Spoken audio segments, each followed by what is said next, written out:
بے شک اللہ تعالیٰ تو ضرور غنی ہے اور اپنی ذات میں خود ستودہ صفات ہے، اسے کوئی پرواہ ہی نہیں ہے کوئی اس کی صفت کرے یا نہ کرے۔ اس کانٹیکسٹ میں میری فیورٹ احادیث میں سے ایک حدیث میں یہاں پر ہی بالکل اسی کانٹیکسٹ میں انہی الفاظ کے ساتھ حدیث قدسی ہے۔ حدیث قدسی اس حدیث کو کہتے ہیں کہ جو فرمان تو اللہ کا ہو لیکن اس کے محبوب صلی اللہ علیہ وسلم کی زبان مبارک سے نکلے۔ ایک تو یہ قرآن ہے، یہ بھی فرمان اللہ کا ہے آپ صلی اللہ علیہ وسلم کی مبارک زبان سے، لیکن یہ وحی مطلوب ہے، تلاوت کی جانے والی۔ ایک وحی غیر مطلوب ہے کہ جس کی تلاوت نہیں کی جاتی، وہ احادیث ہے۔ پھر ان احادیث میں بھی پرٹیکولر جو آپ صلی اللہ علیہ وسلم پر اللہ تعالیٰ کی طرف سے خاص باتیں نازل ہوئیں، جو اللہ تعالیٰ کا کلام ہے اپنے بندوں کے ساتھ آپ صلی اللہ علیہ وسلم کے ذریعے سے، اسے ہم کہتے ہیں حدیث قدسی۔ تو اسی کانٹیکسٹ میں سورہ ابراہیم کی آیت نمبر 7 اور 8 کے کانٹیکسٹ میں بہترین حدیث، حدیث قدسی میں سے آپ سمجھے ٹاپ آف دا لسٹ جو حدیث ہے، صحیح مسلم میں انٹرنیشنل نمبر کے مطابق 6572 ہے، اور مشکات المصابیح میں بھی صحیح مسلم کے ریفرنس سے 2326 نمبر یہ حدیث موجود ہے۔ یہ حدیث اتنی مزیدار ہے، اتنی ٹیسٹی ہے اور ایمان تازہ کرنے والی ہے کہ میں اسے ورڈ بائی ورڈ الفاظ کے ساتھ لفظ بلفظ اوریجنل بک سے پڑھنے لگا ہوں، صحیح مسلم سے 6572 انٹرنیشنل نمبر کے مطابق۔ اس حدیث میں کل 10 باتیں اللہ تعالیٰ نے بیان فرمائی ہیں اپنے محبوب صلی اللہ علیہ وسلم کی مبارک زبان کے ذریعے، حدیث قدسی۔ سیدنا ابو ذر غفاری رضی اللہ تعالیٰ عنہ روایت کرتے ہیں کہ امام کائنات صلی اللہ علیہ وسلم نے اللہ تعالیٰ کا یہ فرمان نقل کیا۔ اب یہ گفتگو اللہ تعالیٰ کی ہے آپ صلی اللہ علیہ وسلم کی مبارک زبان کے ذریعے، کل 10 باتیں۔ نمبر 1، اے میرے بندو، میں نے اپنی ذات کے اوپر ظلم کرنا حرام قرار دیا ہے اور اسے تمہارے درمیان بھی حرام قرار دیا ہے، لہذا تم بھی ایک دوسرے پر ظلم مت کرو، زیادتی مت کرو۔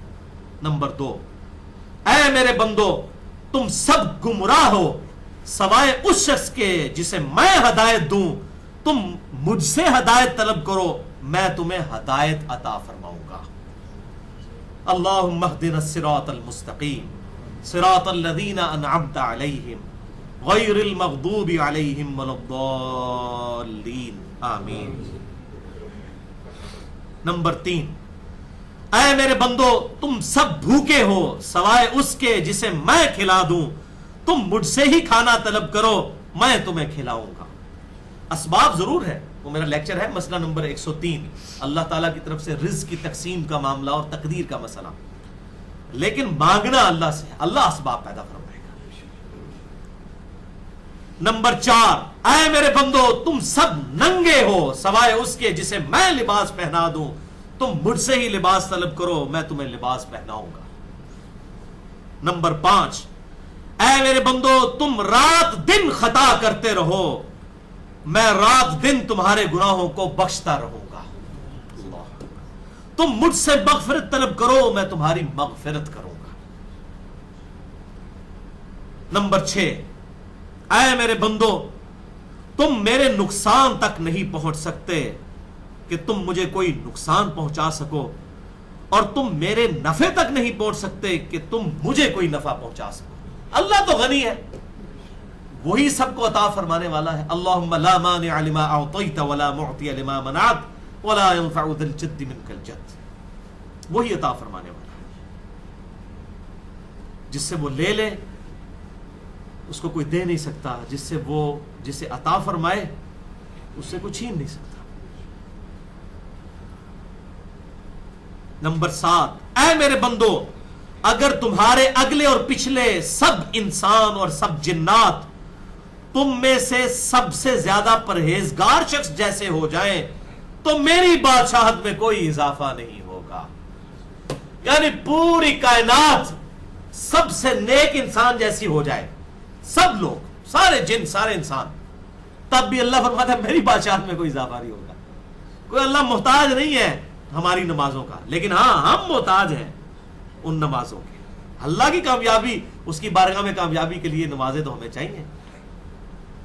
اللہ کو ضرورت نہیں لیکن ہمیں تو ضرورت ہے. نمبر 8، اے میرے بندو اگر تمہارے اگلے پچھلے سب انسان اور جنات تم میں سے سب سے زیادہ گناہگار شخص کی طرح ہو جائیں تو بھی میری بادشاہت میں کوئی کمی نہیں ہوگی. یہ نہ ٹینشن لینا کہ سارے کے سارے فرعون بن جائیں گے تو اللہ کی بادشاہت کم ہو جائے گی. نہ ہے، سب دوزخ میں چلے جائیں کوئی پرواہ نہیں، سب جنت میں چلے جائیں کوئی پرواہ نہیں. یہ وہی آیت جو اس میں آئی تھی سورہ ابراہیم میں، وَقَالَ مُوسَىٰ إِن تَكْفُرُوا أَنْتُمْ وَمَنْ فِي الْأَرْضِ جَمِيعًا.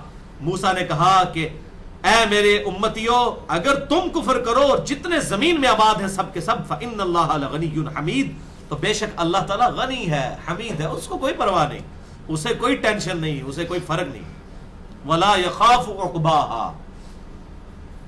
سورۃ الشمس میں اللہ تعالیٰ فرماتا ہے ہم نے قوم سمود کو ہلاک کر دیا. وَلَا يَخَافُ عُقْبَاهَا، اور ہمیں اب کوئی ڈر نہیں ہے اس کے بعد کہ ہم نے ہلاک کر دیا تو ہم سے کوئی بدلہ لے سکتا ہے. وَلَا يَخَافُ عُقْبَاهَا، ہمیں کوئی ڈر نہیں ہے کسی کو برباد کر دیں کسی کو عطا کر دیں، ہمیں کسی کا کوئی ڈر نہیں ہے. نمبر 9، اے میرے بندو اگر تمہارے اگلے اور پچھلے انسان اور جنات سب کے سب ایک میدان میں اکٹھے ہو جائیں اور کھڑے ہو کر مجھ سے بیک زبان سوال کرنا شروع کر دیں تو میں ہر ایک کی خواہش کے مطابق اسے عطا کرتا چلا جاؤں گا، اور میرے خزانے میں اتنی بھی کمی نہیں آئے گی جتنی ایک سوئی کو سمندر میں داخل کرنے سے. ساری مخلوقات کو. اب وہ حیران ہوتے ہیں یار، اور بخاری مسلم پڑھی کہ جی آخر میں جو جنت میں جائے گا اسے اس کرۂ ارض، اس ارتھ میریکل پلانٹ سے 10 ٹائمز بڑی جنت ملے گی. تسی جناب 10 مرلے دے پلاٹ نو روندے ہو تے جناب کنال دے پلاٹ نو.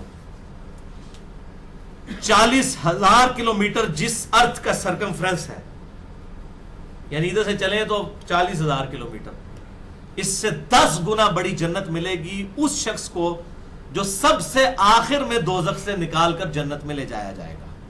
بالکل سب سے سمجھ لیں گیا گزرا اس کے ساتھ یہ معاملہ اس زمین سے. اور وہ بخاری مسلم میں آتا ہے، وہ اللہ تعالیٰ جب اسے فرمائے گا نا زمین سے 10 گنا بڑی جنت، تو کہے گا یا اللہ مذاق کر رہا ہے؟ تو اللہ تعالیٰ فرمائے گا مذاق نہیں کر رہا، اللہ کے خزانوں میں کوئی کمی ہے. اور بھائی یہ گلیکسیز آپ ذرا شمار کرنی شروع کریں نا، 250 بلین گلیکسیز دریافت ہو چکی ہیں، 250 ارب. ان گلیکسیز میں سے ایک ہماری گلیکسی ہے ملکی وے، ایک گلیکسی، اور اس ایک گلیکسی میں 300 ارب سورج ہے، 300 بلین. ان میں سے ایک ہمارا سورج ہے جو سب سے چھوٹا ہے، لیکن یہ زمین سے 13 لاکھ گنا بڑا ہے. اس طرح کے 300 ارب سورج ہماری گلیکسی میں ہے، یہ ایک گلیکسی، اور اس طرح کی 250 ارب گلیکسی. سارے سپر کمپیوٹر اور کیلکولیٹرز فیل ہو جائیں گے، آپ ذرا کیلکولیشن کریں. اور سائنٹسٹ کہتے ہیں کہ سمندر کے کناروں پر ریت کے ذروں کی تعداد اتنی نہیں ہے جتنی پلانٹس اور ستارے اس کائنات کے اندر موجود ہیں. تو اتنی تو انسانوں کی مخلوقات ہی نہیں ہے، اس سے زیادہ اللہ تعالیٰ نے جو ہے وہ اتنی بڑے بڑے پلانٹس پیدا کیے ہوئے ہیں. اللہ کے لیے کوئی مسئلہ ہے جنت دینا؟ تو اللہ تعالیٰ فرما رہے ہیں کہ سب کے سب جن اور انسان اکٹھے ہو کر ایک میدان میں جمع ہو جائیں اور اکٹھا مجھے پکارنا شروع کر دیں تو سب کے سب کی میں حاجت بھی پوری کروں گا، اور میرے خزانے میں اتنی کمی بھی نہیں آئے گی جتنی سوئی کو سمندر میں داخل کرنے سے.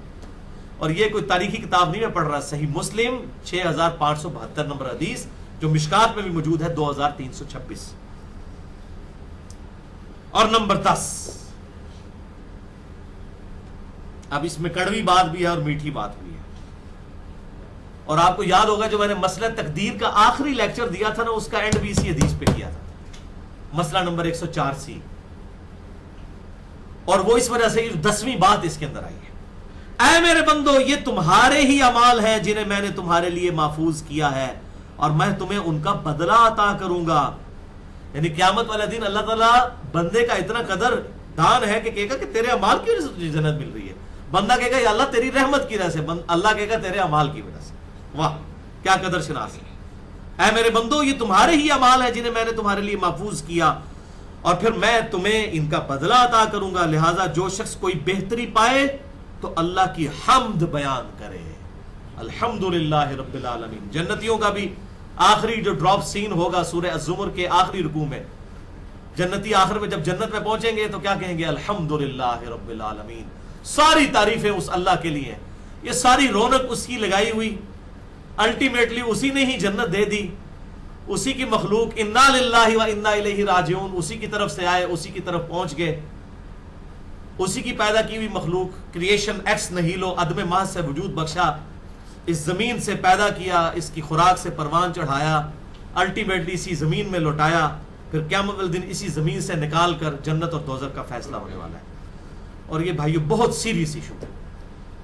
جیتا وہ جو اس دن جیت گیا، اور ہارا وہ جو اس دن ہار گیا۔ اسی لیے اللہ تعالیٰ نے فرمایا یوم التغابن، 28ویں پارے میں سورۃ تغابن ہے، یہ ہار اور جیت کے فیصلے کا دن ہے، قیامت کا دن۔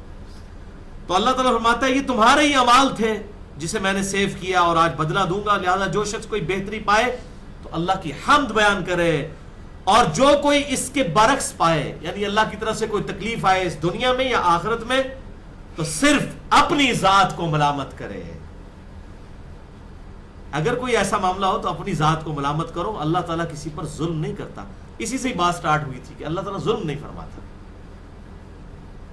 اور ہمیں نظر بھی آ رہا ہے دنیا کے اندر بھی، یعنی میں کہتا ہوں دنیا میں ہی معاملات کلیئر ہونے شروع ہو جاتے ہیں کہ کس نے جنت کا راستہ اختیار کیا ہوا ہے اور کس نے دوزخ کا راستہ اختیار کیا ہوا ہے دنیا میں۔ اور جب مجھے کوئی ایسے لوگ ملتے ہیں جو آخرت کے لیے تگ و دو کر رہے ہوتے ہیں تو میں کہتا ہوں یار آپ تو جنتی روح ہو، دنیا میں بالکل نظر آ رہا ہوتا ہے یہ جنتی روح ہے۔ جتنا جس نے گاڈ کو سیریس لیا ہوتا ہے اللہ تعالیٰ اس کو انشاءاللہ ضرور جنت تک پہنچا دے گا، والذین جاہدوا فینا لنہدینہم سبلنا۔ تو بہرحال یہ مسئلہ تقدیر کے حوالے سے میں نے جو لیکچر دیا ہے وہ 4 لیکچرز، مسئلہ نمبر 103، 104A، 104B اور 104C، وہ اس حوالے سے بڑے اہم ہیں کہ پورے قرآن کا جو مقدمہ ہے کہ اللہ تعالیٰ نے کائنات کیوں پیدا کی، مقصد کیا تھا، اور پھر تقدیر کا اچھا اور برا ہونا کیا ہے، انسان نے اس دنیا میں آ کے کیا کرنا ہے، کیا گائیڈ لائنز ہیں، کیا آخرت میں ہونے والا ہے، یہ ساری کی ساری چیزیں پورے قرآن کا مقدمہ یہی ہے نا، یہ کتاب ہدایت ہے نا۔ تو وہ 200 آیات کراس ریفرنس کے طور پر 50 کراس ریفرنس ہے اور تقریباً 200 آیات وہ بنتی ہیں پورے قرآن پاک سے۔ وہ لیکچر ضرور سنیں، اور وہ میں نے بڑی محنت کے ساتھ کئی مہینے لگے تھے ان لیکچرز کو تیار کرتے ہوئے، کیونکہ تقدیر کا مسئلہ بڑا کریٹیکل ہے، یعنی پورے قرآن کا مقدمہ جو ہے وہ مسئلہ تقدیر کے اوپر کھڑا ہوا ہے۔ کیونکہ جب بھی آپ ہدایت کی بات کریں گے تو لوگ کہیں گے جی اللہ تو جسے چاہتا ہے ہدایت دیتا ہے، جسے چاہتا ہے گمراہ کر دیتا ہے۔ اللہ نے اس کو ہندوؤں کے گھر پیدا کیا تو اسے گمراہی کرنا تھا، دوزخ کے لیے پیدا کیا۔ ہمیں مسلمانوں کے گھر پیدا کیا، جو کچھ بھی ہے اللہ تیرے محبوب کی امت سے ہی ہے، اسی تو بندے دا پتر کو نہیں پڑھنا، حرام خور ہیں، بے ایمان ہیں، بے نمازی ہیں، جو کچھ بھی ہے اللہ تیرے محبوب کی امت سے ہے۔ تو یہ آپ ٹنڈولکر نے جانا ہے دوزخ ہی، کیونکہ وہ ہندوؤں کے گھر پیدا ہوئے تھے، میں جنت ہی جانے کو میں مسلمانوں کے گھر جمیا ہوا۔ ایسا نہیں ہے بھائیو، یہ آپ کو ایڈ ضرور ملا، لیکن جب دنیا میں آپ آئے تو ہر بندے نے اپنی ایفرٹ پٹ کرنی ہے، چاہے کوئی ہندوؤں کے گھر پیدا ہوا، چاہے کوئی کرسچنز کے گھر، چاہے کوئی جیوز کے گھر، ہر بندے نے ایفرٹ کرنی ہے تو اس نے حق تک پہنچنا ہے۔ ایمان اس کائنات کی سب سے ایلیٹ چیز ہے، اللہ تبارک و تعالیٰ یہ اس طریقے سے نہیں لوگوں کو بانٹے گا، کبھی ایسا نہیں ہوگا۔ کائنات کی سب سے اہم ترین چیز ہے، جو ایفرٹ کرے گا اسی کو ملے گی۔ لہٰذا انسان کی زندگی کا سب سے بڑا کوسچن یہی ہونا چاہیے کہ میں کہاں سے آیا، مجھے کس نے پیدا کیا، میرے ساتھ کیا معاملات ہونے والے ہیں، میں پوری ایفرٹ پٹ کر دوں اپنی زندگی کے مقصد کے حصول کے لیے، باقی سارے دنیاوی کام تو ساتھ ساتھ چلیں گے۔ اور یہ اللہ تعالیٰ کی طرف سے کرم ہے کہ اللہ تعالیٰ نے انبیاء بھیجے، کتابیں بھیجی، تاکہ حجت جو ہے وہ ہمیشہ کے لیے تمام ہو جائے۔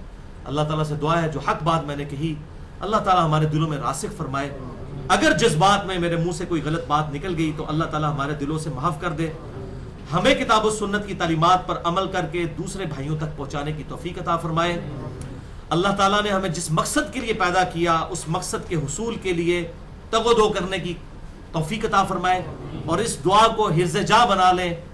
اللہم اعنی علی ذکرک و شکرک و حسن عبادتک، اے اللہ میری مدد فرما، علی ذکرک اپنی یاد میں، و شکرک اور تیرا شکر ادا کرنے پر، و حسن عبادتک اور احسن طریقے سے عبادت کرنے پر، اور اللہم ربنا آتنا فی الدنیا حسنہ وفی الآخرۃ حسنۃ وقنا عذاب النار۔ سبحانک اللہم و بحمدک، اشہد ان لا الہ الا انت، استغفرک و اتوب الیک۔ وما علینا الا البلاغ المبین.